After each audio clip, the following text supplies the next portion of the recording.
Muajahah kembali.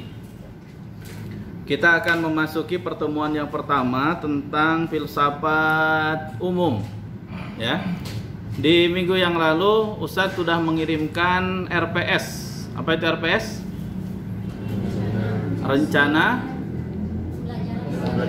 Pembelajaran Semester. Rangga, apa RPS? Rencana Pembelajaran Semester. Sudah pada baca semuanya?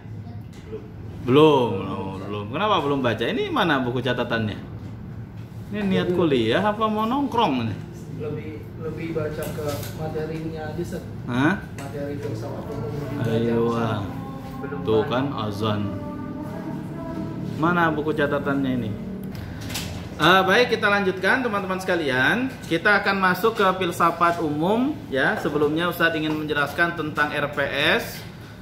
RPS ini menjadi kewajiban setiap dosen. Jadi seluruh dosen setiap semester sebelum masuk ke semester baru, mereka mendapatkan jadwal, kemudian kewajibannya itu menyusun RPS. RPS ini berfungsi untuk apa? Berfungsi untuk menjadi planning pembelajaran. Bahwa dalam satu semester ke depan kita akan bertemu kurang lebih sebanyak 16 kali pertemuan. Ya, dan setiap pertemuan itu ada materinya, ada temanya. Nah, teman-teman harus tahu, harus paham tema itu, sehingga kalau tema itu belum diajarkan, nanti bisa ditanyakan ke dosennya, Pak, tema yang ini belum, Pak, ini masih kurang. Kenapa? Karena itu hak dari mahasiswa, gitu ya. Nah, dalam RPS ini ada namanya, sebelum masuk ke RPS, mata kuliah itu kalau menggunakan kurikulum yang lama ada yang disebut dengan MKDU, ada yang disebut dengan MKDK. Apa itu? Tahu? Kalau MKDU itu adalah mata kuliah dasar umum. Nah, DU dasar umum. Kelihatan nggak? Kelihatan, Set. Kalau MKDK mata kuliah dasar khusus, ya. Nah, untuk filsafat umum ini menjadi MKDU di seluruh mata kuliah keprodian di bawah Fakultas Agama Islam. Nah, maka sekarang digabung PIAUD sama HKI.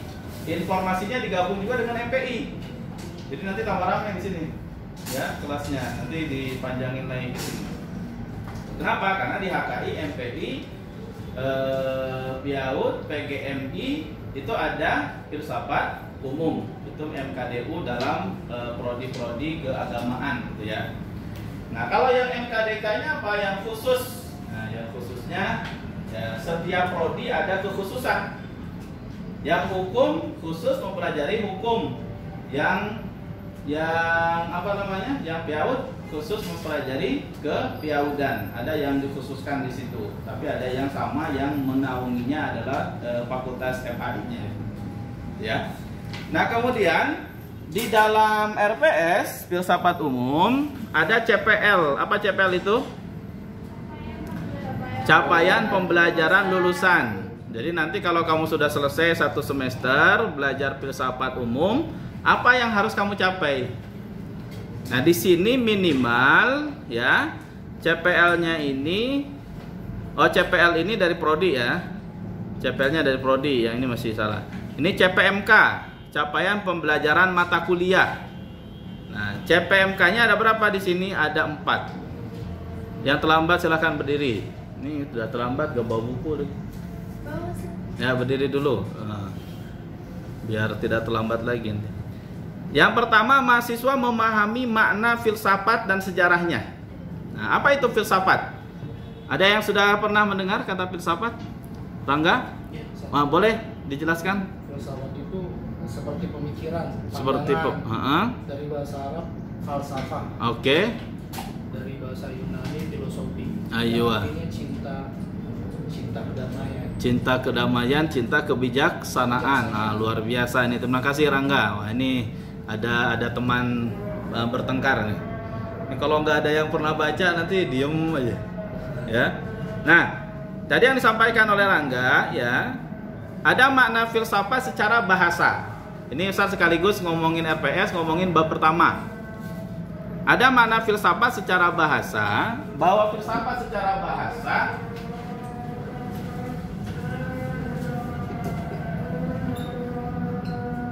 ya, ada yang mengatakan berasal dari Yunani, ada yang mengatakan berasal dari Arab.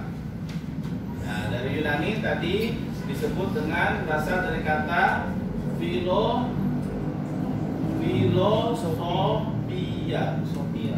Sophia. Kamu masih ingat lagu tahun 90-an? Siapa yang lahir tahun 90-an di sini?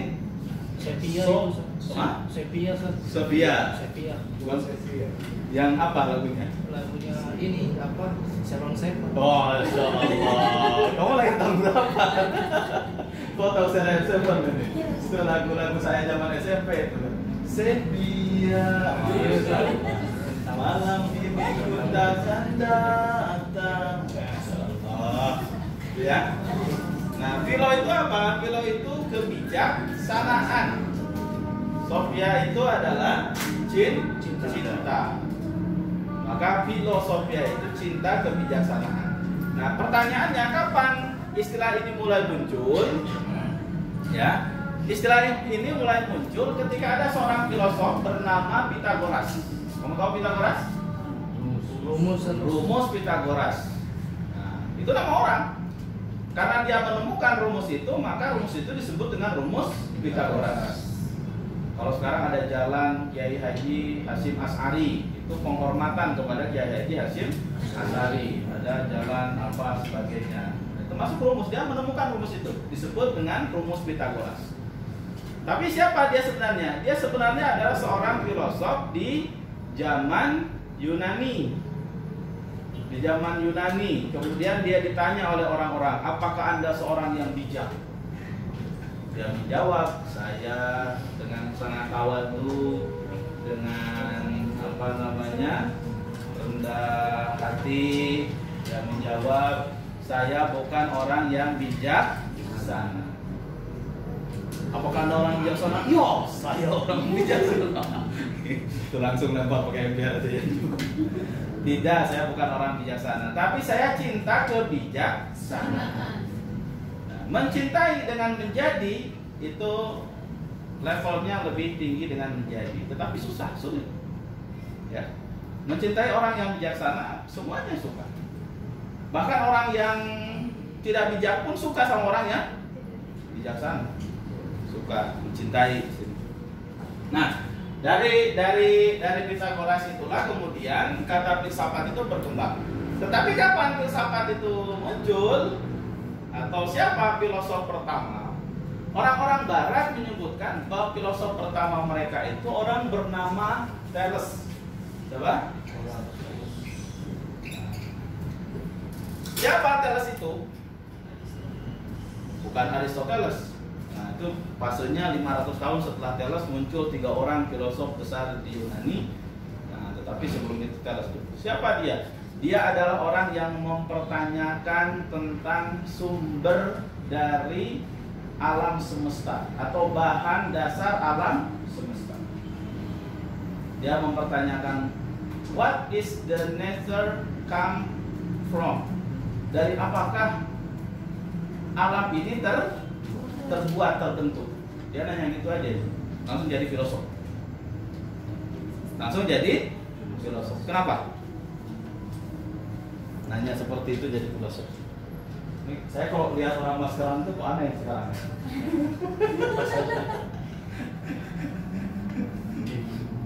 Kenapa nanya seperti itu jadi filosof? Kita tahu kira-kira apa? Menarik. Oke, apa kira-kira? Halo, ngantuk, sore-sore ngantuk, miskin sore-sore ngantuk. Ibu, Bapak, kenapa menjadi filosof? Karena pertanyaan itu menanyakan sesuatu yang sangat esensial. Esensi dari sebuah kehidupan. Sebenarnya kita itu dari mana? Sebenarnya kita itu mau kemana? Ya, itu pertanyaan terus. Nah, kalau di umat Islam Pertanyaan-pertanyaan tentang kefilsafatan yang paling pertama kali ditanyakan siapa? Siapa? Di dalam Al-Quran. Yo, siapa yang hafid Quran? Ketika Nabi Ibrahim bertanya, siapa Tuhan alam semesta? Masih ingat suratnya apa? Walamma ra'al qamara qala hadza rabbi. Ada yang apa enggak? Saya takut salah. Walamma ra'al qamara walamma ra'a syamsa bazighan walamma ra'a lihat bintang, lihat bulan. Oh, jangan-jangan Tuhan ini. Kita kalau lagi gelap gulita tiba-tiba ada cahaya memberikan penerangan. Oh, jangan-jangan itu Tuhan. Pagi datang, oh kok Tuhan hilang. Datang yang lebih gede lagi cahaya. Wah, jangan-jangan ini Tuhan lagi. Ya, mempertanyakan tentang siapa pencipta alam semesta. Itu pertanyaan Nabi Ibrahim. Levelnya berbeda. Kalau ini bahan bakar, bahan baku. Kalau ini penciptanya siapa? Ya. Dari pertanyaan-pertanyaan ini muncullah penelitian. Dia menjawab, Thales menjawab bahwa bahan alam semesta ini air. Nabi Ibrahim mengatakan bahwa pencipta ini adalah Allah. Dan ketika itulah salah satunya itu beliau berdebat dengan pamannya yang bernama Azar. Ya Azar, lima tattakhiduna asnama alihah. Wahai Azar, kenapa kau jadikan patung-patung sebagai Tuhan? Bahkan dialog Nabi Ibrahim dengan Namrud, kamu tahu? Ketika Nabi Ibrahim menghancurkan patung-patung yang ada di Babilonia, kemudian Nabi Ibrahim ditangkap. Apa perdebatan di situ? Ya, anta fa'alta bi alihatina? Apakah kamu yang merusak Tuhan-Tuhan kami? Kata Nabi Ibrahim itu, mungkin yang paling gede. Kayak gini nih. Jadi Nabi Ibrahim itu tidak berbohong. Nabi tidak mungkin berbohong. Dalam tafsir-tafsir itu, ya, di situ disebutkan sebuah retorika, sebuah logika untuk mengalahkan logikanya orang-orang kafir. Jadi patung-patung dihancurkan, disisakan yang gede, ditaruh kampaknya di patung yang gede. Kemudian Nabi Ibrahim bilang, mungkin yang paling gede itu. Ini nunjuk ke Nabi Ibrahim, yang ini nunjuk ke. Jadi Nabi Ibrahim gak bohong. Apa kamu yang melakukan? Bukan saya. Masa Nabi bohong? Nah, ketika Nabi Ibrahim menuju kepada patung yang besar itu, maka langsung Namrud itu, mana mungkin patung itu bisa menghancurkan patung-patungnya? Langsung sama Nabi Ibrahim, ya kalau dia nggak bisa ngancurin patung-patung lain, kenapa kamu sembah? Fabuhisal ladzi kafar. Maka hancurlah argumentasi orang-orang kafir. Ya, nah ini dialog atau kisah Nabi Ibrahim dalam Al-Quran. Ini merupakan perjalanan bagi saya pribadi. Ini perjalanan filosofis seorang yang mempertanyakan esensi dari kehidupan. Ya, dan para nabi semuanya merasakan itu. Ketika Nabi Muhammad melihat kekacauan yang ada di Mekah, yang akhirnya beliau beruzlah di gua Hira, ya, yang akhirnya mendapatkan petunjuk, mendapatkan wahyu dan lain sebagainya. Nah, ini teman-teman sekalian, jadi harapannya bahwa mahasiswa mampu memahami makna filsafat. Apakah itu makna dalam artian bahasa atau makna dalam artian istilah. Kemudian memahami sejarah, ya, bahwa filsafat itu banyak dikatakan berasal dari negeri barat. Nah, ini pertanyaan ini perlu juga diteliti kembali, ya, bahwa sebelum Yunani itu maju sudah ada Mesir, sudah ada Babilonia. Babilonia itu di mana? Tahu Babilonia, pernah dengar gak? Belum dengar. Babilonia itu negara yang ada Raja Namrudnya itu di Irak. Ini silakan duduk nih bertiga, silakan. Boleh duduk. Nah, cukup sebentar aja lah. Nah, teman-teman sekalian, kemudian mahasiswa mampu menganalisa. Nah, kemampuan menganalisa itu merupakan kemampuan yang berusaha diberikan kepada para mahasiswa-mahasiswi. Kalau di level sanawiyah aliyah, ketika kita belajar di pesantren, di SMP, di SMA, kebanyakan pelajaran-pelajaran itu bersifat kognitif. Bersifat apa? Hafalan.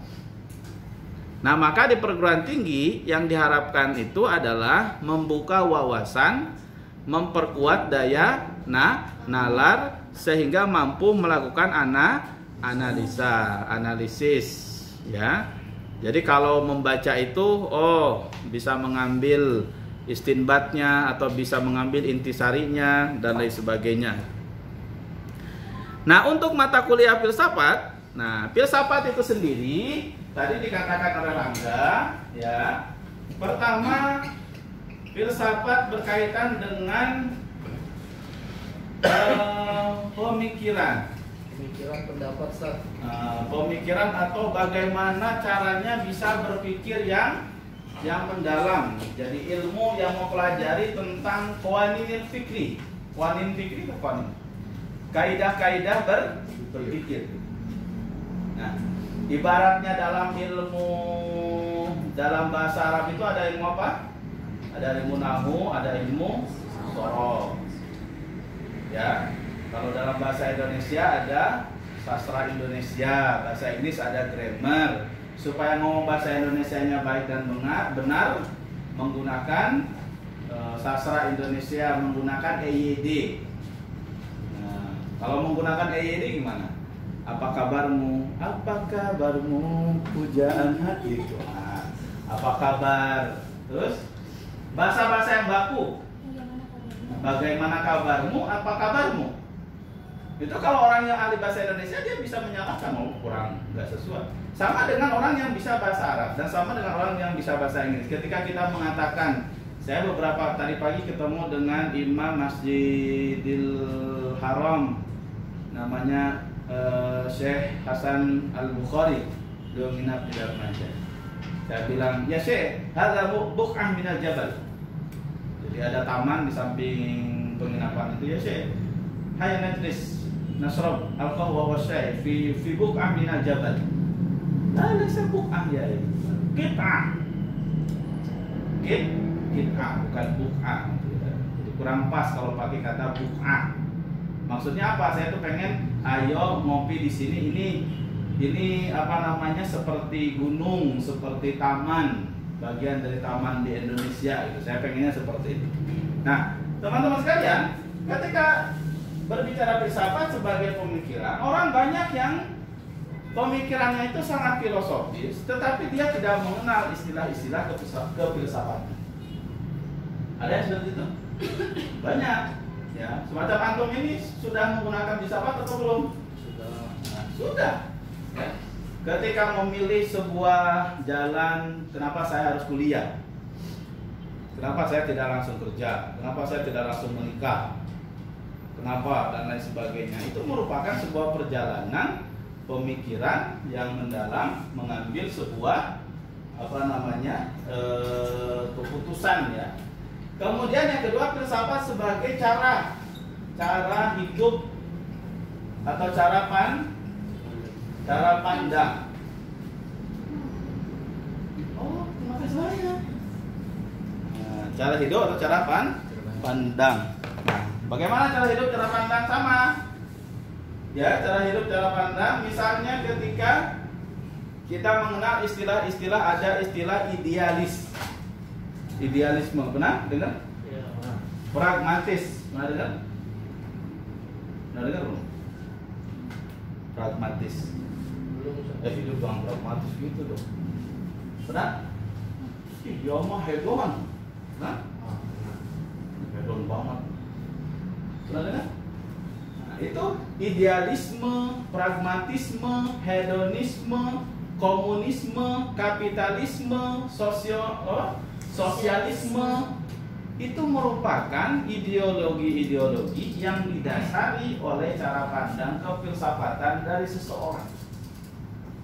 Asalnya cara pandang satu orang tokoh, kemudian dia sebarkan. Ya. Nah, mau hidup idealis atau pragmatis? Ada duit abang disayang, gak ada duit abang ditendang. Itu idealis atau pragmatis? Hah? Pragmatis. Cewek-cewek itu pragmatis. Ya. Kalau idealis gimana? Waduh, sepiring berdua, habis punya mobil, ceweknya ditinggalin. Itu bener juga. Ya. Idealis pragmatis. Kalau hedonis gimana? Yang penting senang, yang penting happy. Waduh, itu ada iklannya. Ya, itu hedon.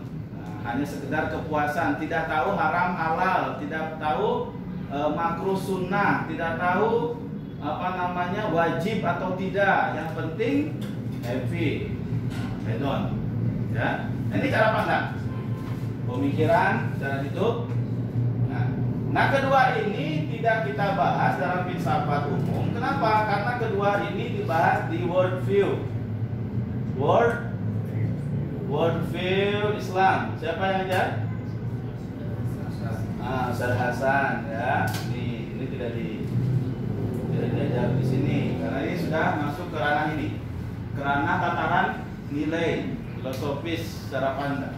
Nah, yang akan kita bahas filsafat sebagai disiplin ilmu. Belajar nahu, belajar sorof, belajar grammar, tapi gak bisa ngomong bahasa Arab, gak bisa ngomong bahasa Inggris. Nah, berarti dia belajarnya hanya disiplin keilmuannya tapi tidak dipraktik. Nah, ini dalam filsafat umum kita akan mempelajari ini, tetapi jangan hanya mempelajari disiplinnya saja, semoga bisa nyambung ke sini. Nah, sehingga kita bisa mempraktekkan kefilsafatan dalam kehidupan sehari-hari. Nah, teman-teman sekalian, ya. Jadi ada filsafat sebagai disiplin ilmu, kemudian ada filsafat sebagai cara hidup. Tuh.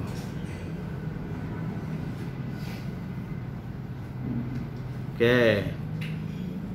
Nah, buku-buku yang kita pakai berapa? Banyak buku filsafat ya. Tapi insya Allah Ustadz sudah menyiapkan satu buku untuk mahasiswa dari hasil pengajaran selama kurang lebih 3 tahun. Ya, semoga nanti bisa segera terbit. Nah, tapi ada juga buku-buku lain yang Ustadz pakai. Ya, misalnya buku terjemah dari buku bahasa Inggris. Namanya judulnya Pengantar Filsafat. Bahasa Inggrisnya Element of Philosophy. Nah, kalau bahasa Indonesianya kamu harus beli. Kalau yang bahasa Inggrisnya kamu bisa download. Element of Philosophy. Karangan dari Louis Katsoff. Ya. Kemudian ada juga filsafat umum dari akal dan hati sejak Thales sampai James. Tulisan dari Profesor Ahmad Tafsir. Tuh, itu juga Ustadz pakai. Kemudian ada juga buku dari Wakil Presiden pertama Indonesia. Siapa Wakil Presiden Indonesia pertama? Bung Hatta. Bung Hatta, Profesor Dr. Muhammad Hatta. Beliau menulis buku Alam Pikiran Yunani. Alam Pikiran Yunani. Ini dicatat gak sih? Masa harus dicatat semuanya di situ? Ya, habis waktunya nanti. Nah, itu buku-buku itu bisa dipelajari, ya, bisa dibaca teman-teman sekalian. Nah, teman-teman sekalian, apabila ada pertanyaan tentang asal usul, ada pertanyaan tentang tujuan, ada pertanyaan tentang kehidupan dan kematian, itu pertanyaan-pertanyaan yang mudah dijawab atau susah dijawab? Mudah apa susah? Kalau Ustadz nanya untuk ke kampus apa yang kamu cari, Apa? Kamu mau jawab apa? Itu pertanyaan abstrak, Ustaz. Nah, pertanyaan abstrak. Nah, terus? Jadi banyak jawaban dari sana. Nah, jadi kalau pertanyaan abstrak banyak jawaban, berarti jawabannya susah apa mudah? Susah apa mudah? Susah. Ya. Karena jawabannya membutuhkan penjelasan, membutuhkan membutuhkan pemikiran, tidak bisa langsung dijawab. Berbeda dengan pertanyaan 2 tambah 2 berapa? Kamu bisa langsung jawab. 2 tambah 2? 4. 5 dikurangi 2? 3. Nah, tapi kalau pertanyaan kenapa langit tidak ada tiangnya? Itu pertanyaannya pertanyaan teologis kah? Atau pertanyaan ilmiah? Nah, kalau pertanyaan teologis, karena langit diciptakan oleh Allah yang Maha Kuasa. Jawabannya bisa seperti itu, karena dalam Al-Quran Allah menyebutkan, dan aku ciptakan langit tanpa ada tiang. Tapi kalau jawabannya ilmiah, kenapa bisa langit-langit seperti itu? Maka muncullah penelitian di bidang astronomi, di bidang cuaca, geologi, metafisika, macam-macam lah gitu ya. Nah, teman-teman sekalian, pertanyaan-pertanyaan tadi itulah yang menjadi kajian dari filsafat. Bahwa filsafat itu berfungsi untuk menjawab pertanyaan-pertanyaan yang sulit. Ya. Jadi kalau tidak, apakah semua pertanyaan bisa dijawab secara filsafat? Enggak juga. Pertanyaan-pertanyaan yang tadi yang tidak mudah dijawab itu baru menggunakan filsafat. Nah, teman-teman sekalian, sebelumnya banyak orang yang memandang filsafat dengan pandangan sebelah mata. Termasuk dalam prodi-prodi saintek dan prodi sosial yang non keagamaan, itu filsafat tidak banyak dipelajari. Kenapa? Kenapa tidak banyak dipelajari? Tahu atau tidak? Tidak tahu, Ustaz. Banyak yang tidak mau mempelajari filsafat. Bahkan Ustaz pernah menemukan poster lowongan kerja, yang di lowongan kerja itu berbunyi seperti ini. Dicari semua bidang studi kecuali filsafat. Ada ya. Semua bidang studi bisa masuk ke pekerjaan tersebut kecuali yang alumni dari prodi filsafat. Ada gak prodi filsafat? Ada gak prodi filsafat? Ada, Ustaz alumni prodi filsafat. Ya. Saya S1, S2, S3 akidah filsafat, S1, akidah filsafat S2, akidah filsafat S3. Wah, itu saya sangat tersinggung sekali itu dengan poster itu. Ya. Kenapa? Karena poster itu dia mencari orang-orang yang bisa hal-hal yang sifatnya teknis. Ya, bisa mendatangkan cuan dengan cepat. Nah, mencari pekerja yang katakanlah bisa editing video, bisa membuat copywriting, bisa membuat poster, bisa optimasi web dan lain sebagainya, gitu kan? Yang mana prodi PIAUD, HKI, MPI itu bisa, tetapi bagi mereka prodi lulusan dari prodi akidah filsafat itu tidak bisa. Kenapa? Tadi kata Rangga kebanyakan abstrak katanya, gitu ya.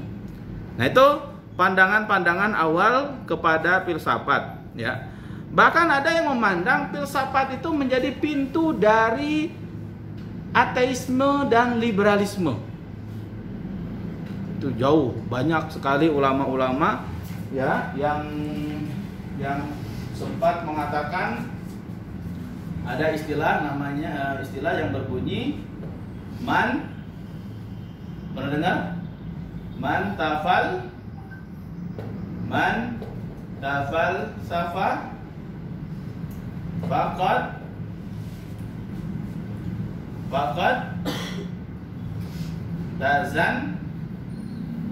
Tazandaqa. Pernah dengar? Huruf jamatan. Man tafalsafa faqad tazandaqa.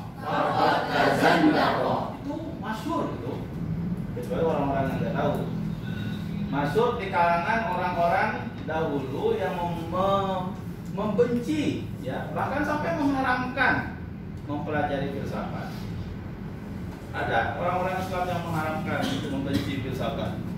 Nah, kenapa? Karena mereka termakan oleh jargon atau oleh kata-kata ini, yang mana ini berbunyi man, barang siapa tafalsafa, belajar filsafat, faqad, maka dia telah tazandaqa, mendekati kepada kezindikan.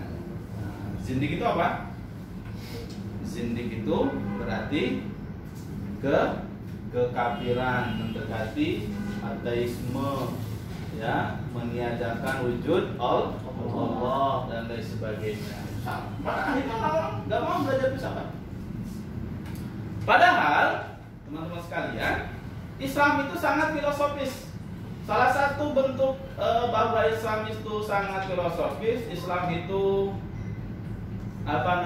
menghormati penggunaan akal. Beratus-ratus ayat di dalam Al-Quran berbunyi misalnya afala ta'qilun, apakah kamu tidak berakal? Afala tatadabbarun, afala tanzurun, afala tasma'un, afala tasma'un. Banyak ayat itu. Apakah kamu gak berpikir? Kamu lihat coba langit itu, kok bisa tiba-tiba hujan, tiba-tiba berhenti? Apakah kamu gak melihat? Tiba-tiba ada geledek. Apakah kamu tidak sadar? Apakah kamu? Itu kan semuanya mengajak kita untuk menggunakan akal pikiran. Bahkan di dalam Al-Quran ada yang disebut dengan ulul albab. Ya, ulul albab itu apa? Orang-orang yang menggunakan lubun. Lubun itu apa? Akal. Nah, bahkan ada lagi fasalu ahla dzikri. Ahla dzikri ini orang-orang yang berpikir, bukan berzikir. Ya, ini maka bagi ustaz ini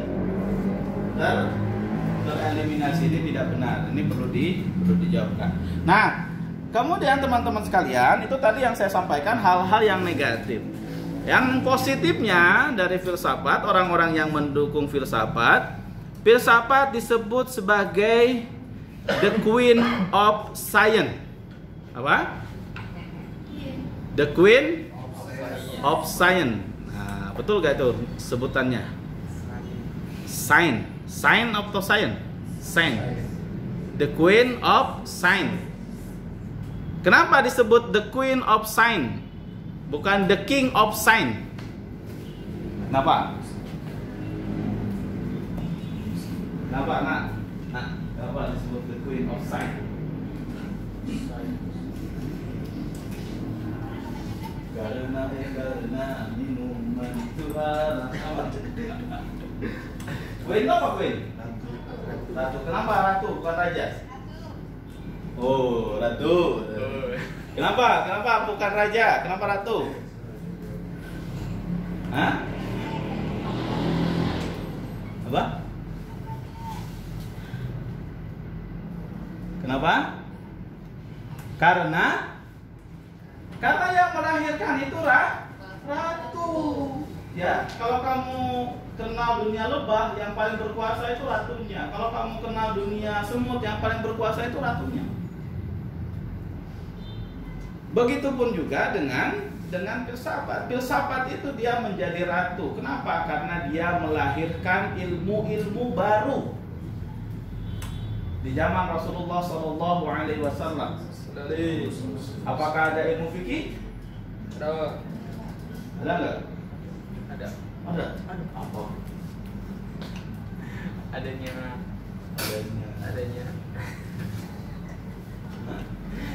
Zaman Rasulullah apakah ada ilmu nahwu?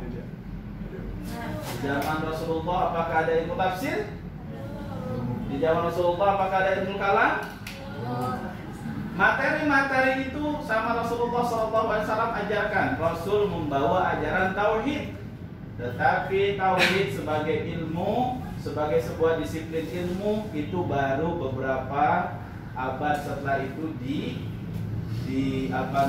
dibakukan. Termasuk dengan fikih, ya, munculnya para imam mazhab dan lain sebagainya itu beberapa tahun setelah itu, beberapa abad setelah itu. Nah, filsafat, orang-orang yang mendalami filsafat akhirnya dia memunculkan ilmu-ilmu baru, ilmu tentang kejiwaan. Apa ilmunya? Ilmu psikologi. Itu sangat filosofis awalnya. Bagaimana seorang filosof melihat jiwa seseorang, ya. Muncul ilmu psikologi, muncul ilmu psikologi, fisikologi, antropologi, dan keilmuan-keilmuan lainnya masuk, muncul, berasal dari filsafat. Nah, oleh sebab itu teman-teman sekalian, kenapa disebut dengan filsafat umum? Nah, kenapa disebut dengan filsafat umum? Karena dia mendasari keilmuan-keilmuan yang teman-teman pelajari di prodi ini. Dan ketika nanti masuk di semester lanjut, maka teman-teman akan menemukan filsafat khusus untuk teman-teman HKI. Nanti di semester 3 atau semester 4 akan belajar filsafat hukum. Untuk teman-teman di PIAUD, nanti di semester 3 atau semester 4 akan belajar filsafat pendidikan anak, filsafat pendidikan Islam. Dulu ada filsafat perkembangan anak. Banyak filsafatnya juga. Ini jangan kok filsafat lagi. Jadi ada kekhususannya. Di ekonomi ada filsafat bisnis. Ya, mana lagi? Bahkan di kesehatan ada filsafat kesehatan dan lain sebagainya. Nah, ini teman-teman sekalian. Jadi melihat filsafat, ya, jangan sampai kita kalau ada yang mengatakan filsafat seperti ini yang negatif, ya, teman-teman juga bisa memberikan pandangan-pandangan yang positif. Nah, hanya saja memang, ya, memang betul bahwa filsafat itu tidak bisa melakukan sesuatu yang praktis. Karena memang ilmu filsafat bukan ilmu praktis. Kalau kamu mau bisa ngebenerin komputer, ya belajarnya reparasi komputer, merakit komputer. Ya. Filsafat tidak bisa merakit komputer, iya betul. Tetapi filsafat memikirkan bagaimana caranya orang bisa berkomunikasi, bagaimana orang bisa berinteraksi, kemudian merubah hal-hal yang tadinya bersifat mitos, kemudian berubah menjadi logos. Apa itu mitos? Mitos?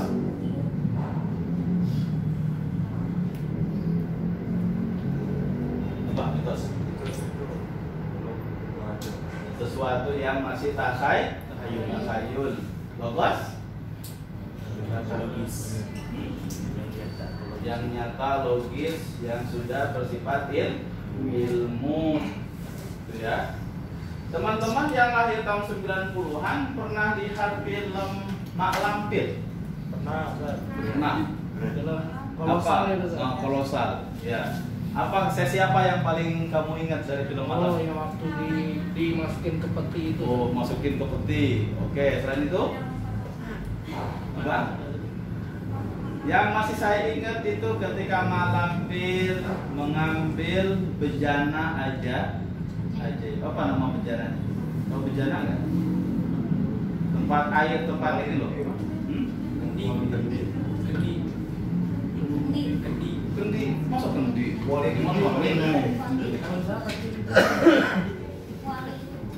Wali. Pokoknya itu ada airnya, ya. Kemudian Mak Lampir, wahai Apa? Coba tunjukkan di mana Raden Kian Santang berada. Oh iya iya. Ingat nggak? Kamu ingat nggak itu? Ya, yang pernah nonton.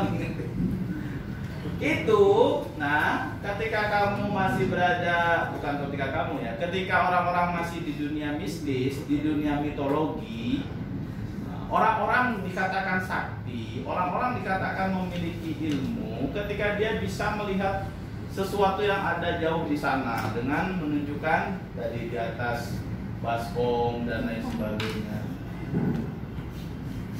Nenek lampir bisa terbang menggunakan sapu. Itu kan sifatnya apa? Mitos. Pertanyaannya bagaimana dengan sekarang? Hah? Kalau kamu mau lihat rumah kamu sekarang bisa? Bisa, tinggal buka Google Earth. Langsung kelihatan rumah. Mau tahu apa yang sedang dilakukan orang? Tinggal nge-zoom, tinggal video call.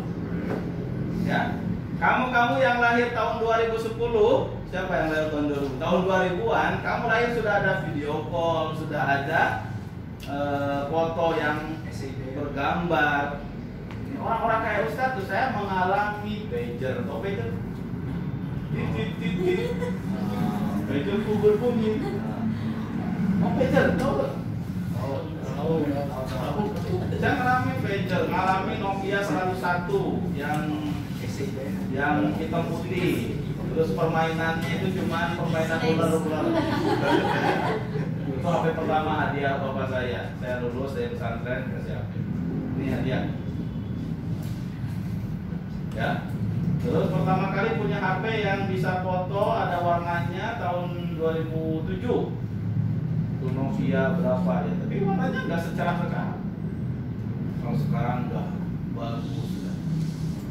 Nah itu teman-teman sekalian, kalau teman-teman mengkaitkan ya kemampuan dari para filosof kemudian saintis yang merealisasikan apa yang dulu masih bersifat imajinasi, masih bersifat mitologi menjadi sesuatu yang ilmi, maka filsafat disebut sebagai the queen of science.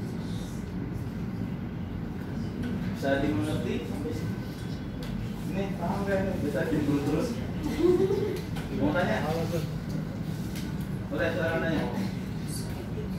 Rangga, tanya Rangga. Jauh-jauh dari Depok. Kamu rumahnya di Depok? Enggak, kerjanya di Depok. Oh, kerja di Depok. Masya Allah. Juang.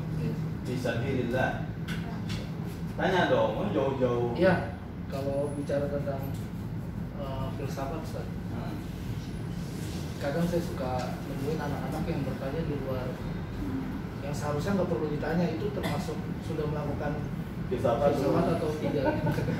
Pertanyaannya apa dulu? Ya kayak misalkan kenapa sih itu kenapa harus naik gitu, kenapa harus naik tangga gitu kan, itu kan pertanyaan-pertanyaan yang seharusnya nggak dipertanyakan dan membuat jawaban yang lebih banyak kan. Setahu saya kalau filsafat itu semakin kita bertanya jawabannya itu makin banyak. Kalau makin banyak artinya jawaban itu bisa dibuat pertanyaan lagi gitu. Betul ya. Jadi salah satu sebab kemunculan filsafat adalah pertanyaan. Sebab kemunculan filsafat itu adalah pertanyaan. Nah tetapi tadi ya saya garis bawahi, pertanyaan seperti apa? Pertanyaan yang membutuhkan pemikiran. Nah, pertanyaan itu bisa diklasifikasi, pertanyaan yang membutuhkan pemikiran, pertanyaan yang tidak membutuhkan pemikiran, pertanyaan yang membutuhkan jawaban, pertanyaan yang tidak membutuhkan jawaban. Ada istilahnya itu tarkul jawabi ala jahili jawabun. Ada juga ya, pertanyaannya orang bodoh kok bisa dijawab.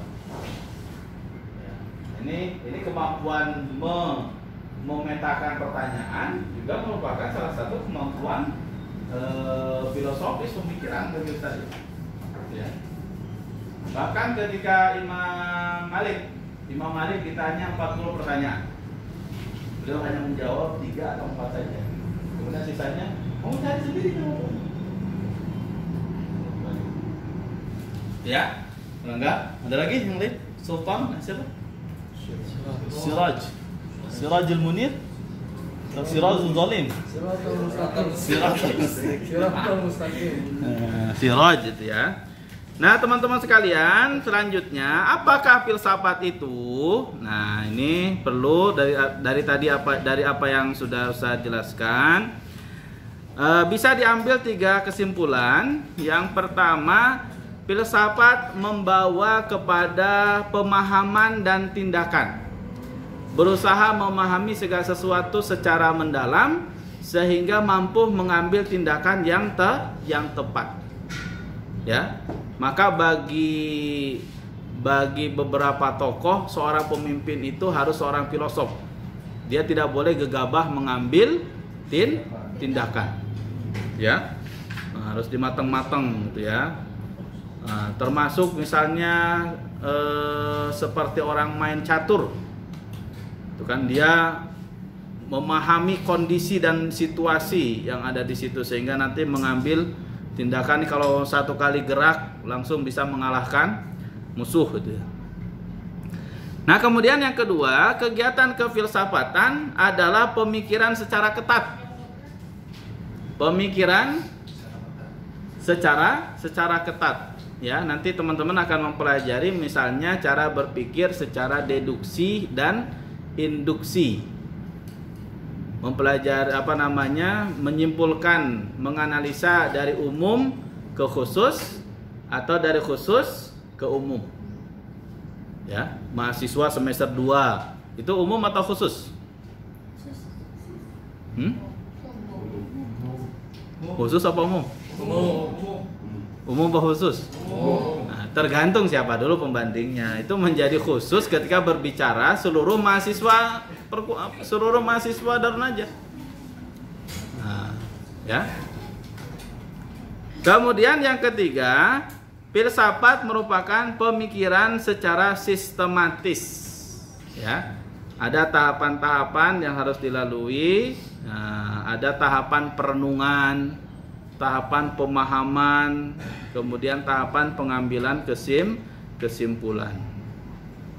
Nah, teman-teman sekalian, kalau mengkaji filsafat secara menggunakan cara pandang orang barat, maka mereka membagi filsafat ke dalam beberapa periode.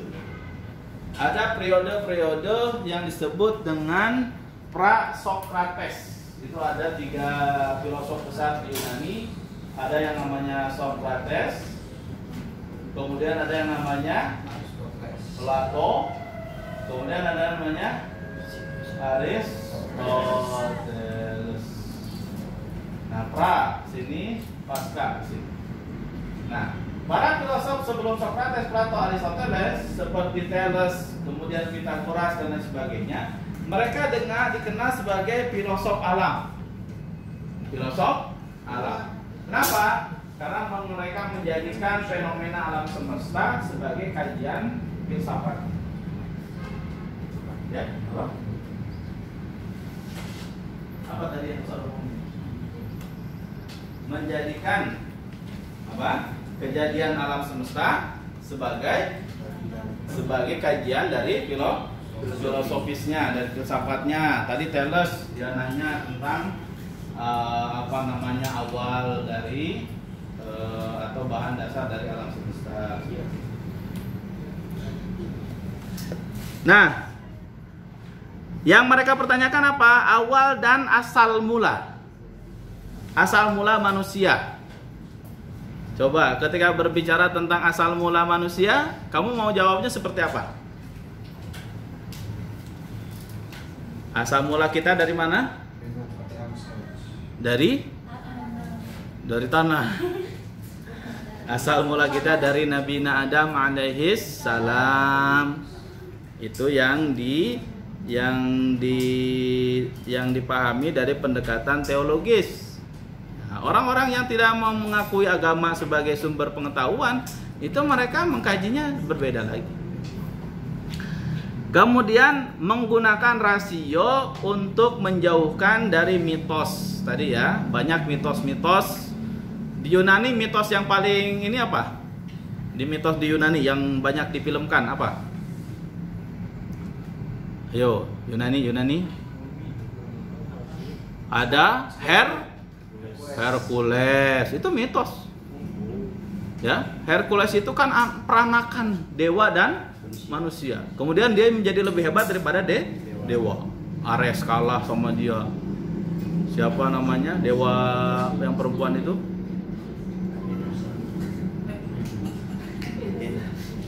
Sera, bukan. Itu mitos, ya. Ada dewa namanya dewa Zeus. Yang tinggal di Gunung Olympus. Nah, dia bisa mengendalikan petir. Nah, ini mitos. Kemudian mitos-mitos itu didekati secara rasional, melahirkan keilmuan. Apa filsafat? Nah, tambah lagi, filsafat merupakan ilmu pengetahuan yang berusaha meraih kebenaran yang asli dan murni. Ya, kebenarannya bukan kebenaran yang hanya bias. Ya, mendalam. Jadi benar gak sih? Ya. Jadi orang yang belajar filsafat gak bisa mudah-mudah menilai. Tuh. Ya. Kemudian menyelidiki sebab-sebab yang paling akhir dari segala sesuatu, akhir dari manusia, akhir dari kehidupan, ya, dan lain sebagainya. Oke, itu ciri-ciri pikiran kefilsafatan. Terakhir nih, ciri-ciri pikiran kefilsafatan. Yang pertama, merupakan sebuah bagan konseptual. Jadi ketika berbicara konsep, itu berbicara filsafat. What is your concept? Apa konsep kamu? Konsep itu berisi apa? Rencana kerja yang bersifat general, bersifat umum. Saya akan menjadikan kampus ini maju. Kemarin kan debat kandidat ketua Dema, pada ngikut gak? Pilih nomor berapa? Nomor 2. Yang perempuan pilih nomor berapa? 3. Pilih nomor, Ustaz pilih nomor berapa? Rangga udah milih belum? Belum. Nah, saya kasih bocoran. Nggak mau, Ustaz. Nggak mau milih. Kenapa gak mau milih? Sistemnya berantakan. Oh, sistemnya berantakan. Masa disuruh nyoblos 2? Kamu harus jadi Dema itu biar bisa merubah peraturan sistem. Ya. Ketika kita mengkritik sistem tapi kita berada di luar sistem, nah itu susah untuk dikritik. Nah, jadi berupa rencana kerja, kemudian sifatnya general, ya. Kemudian tadi disebutkan sama Rangga itu abstrak, bersifat umum. Jadi seorang filosof itu ya berbicaranya di tataran yang general, yang umum. Ya. Maka jangan banyak-banyak tuh orang-orang yang filosofis itu, nanti gak ada yang kerja. Nah, jadi cukup ketuanya saja. Maka ketua itu satu, ada wakil, sekretarisnya banyakin, bendahara, bagian-bagian sebagainya. Kemudian saling hubungan antara jawaban-jawaban kefilsafatan, artinya ya dalam memutuskan segala sesuatu itu menggunakan pendekatan dialog. Nah, dialog inilah yang diajarkan oleh Socrates. Ya. Dialog. Termasuk metode penelitian, salah satunya dialog. Wawancara. Wawancara itu apa? Dialog. Bagaimana cara mengurus, bagaimana pendapat, bagaimana, kenapa, sebagainya. Kemudian dari dialog-dialog itu dirumuskan, dianalisa, kemudian menjadi satu klausul hasil penelitian. Nah, kemudian bersifat koheren. Apa koheren itu? Runtun, konsisten, tidak bertentangan. Ya. Waduh, udah disuruh pulang. Kemudian yang kelima bersifat menyeluruh. Kemudian yang keenam suatu pandangan dunia atau worldview tadi, ya, menjadi cara hidup. Kemudian yang terakhir suatu definisi pendahuluan, artinya bersifat mengkritisi fakta atau menarik kesimpulan dari sebuah fakta. Ya. Ini ciri-ciri pikiran kefilsafatan. Ini dulu, ini sudah bab 1 ya, sudah kita anggap selesai bab 1. Ada pertanyaan sampai sini teman-teman? Ada Ustaz. Ya, silahkan sebelum ditutup.